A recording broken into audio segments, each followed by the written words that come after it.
सर्वांचीच रिक्वेस्ट होती आवळा लोणच्याची आणि होममेड आवळा लोणचं मी कसं बनवलं आहे ह्याची रेसिपी मी आज शेअर केलेली आहे तुमच्यासोबत। ह्याआधी सुद्धा मी लोणचं बनवलेलं आवळ्याचं आणि ते अजून काही संपलं नाही, अर्धी बरणीच झाले। म्हटलं थोडंसं न बनवून तुमच्यासोबत रेसिपी शेअर करूया। मोठ्या साईजचे आवळे घेतलेले 6 आणि 15 मिनिटांसाठी बारीक गॅसवरती वाफून घेतलेत।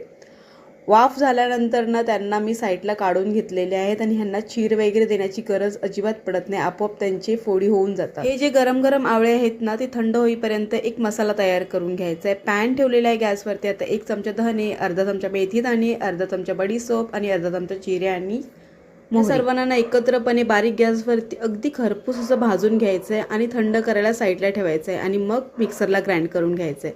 साईडलाच मी कढई ठेवले गॅसवरती आणि आता इथे आवळे सुद्धा थंड झालेले आहेत। सोबत 3-4 अशा मिरच्या घेतलेल्या आहेत तिखटपणासाठी आणि आवळ्यांच्या फोडी बघा हातानेच अगदी सेपरेट होत आहेत आणि एकदम परफेक्ट सेम साईजमध्ये होतात। बी फक्त साईडला करून टाकायची। सगळ्या आवळ्यांच्या फोडी आहेत ना त्या एक समान सेपरेट करून झालेल्या आहेत बघा अशा। आणि आता हे तुम्हाला आधीचं लोणचं दाखवते। हे बघा ही जी बरणी आहे ना ती पूर्णपणे अर्धी झालेली आहे की एवढं टेस्टी लोणचं होतं। आता तेलामध्ये मोहरीची बिया असतात ते टाकलेले आहेत 2 चमचे, 1 चमचा कलौंजी, थोडीशी हिंग पावडर आणि जो मसाला तयार केलेला तो सुद्धा टाकून घेतलेला आहे। आता याच्यामध्ये 1 चमचा काश्मीरी मिर्च, थोडीशी हळद आणि 1 चमचा धने पावडर सर्व टाकून मिक्स करून घेतले आणि आता त्याच्यामध्ये मिरची आणि आवळा ह्यांना मिक्स करून घेतलेला आहे। ही सर्व प्रोसेस करताना मी गॅसची फ्लेम स्लोच ठेवली होती आणि आता मी ऑफ करून टाकणार गॅस आणि वरतून चवीनुसार मीठ टाकणार। वरतून पुन्हा मीठ टाकल्यानंतर मिक्स करून घेणार आणि ते झटपट असं आवळ्याचं लोणचं तयार झालेलं आहे। बघा किती टेम्पटिंग दिसतंय। तर आता एक प्रोसेस आणखीन एक आहे। करवंटी असेल तर करवंटी जाळून घ्यायची, छोटासा तुकडा आणि त्याचा ना स्मोक करायचं आहे वाटीमध्येच आणि ज्या वरणीमध्ये आपण लोणचं भरणार आहे त्याला धूर द्यायचा आहे, म्हणजे ते स्मोक ना फ्लेवर आतमध्ये जातो जो धूर।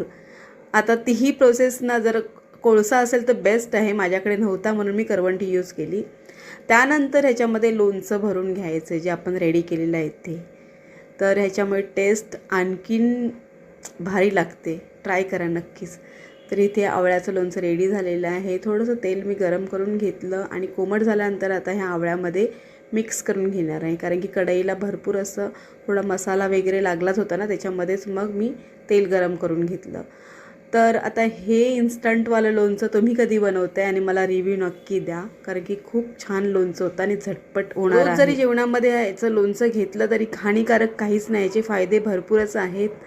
तर तुम्हाला व्हिडिओ कसा वाटला नक्की सांगा। आवडल्यास लाईक करा, शेअर करा आणि इंस्टा फेसबुकवाले फॉलो करा, यूट्यूबवाले सबस्क्राईब करा, छान छान कमेंट्स करा। आपण भेटूया छान छान रेसिपी बरोबर। तोपर्यंत बाय अँड टेक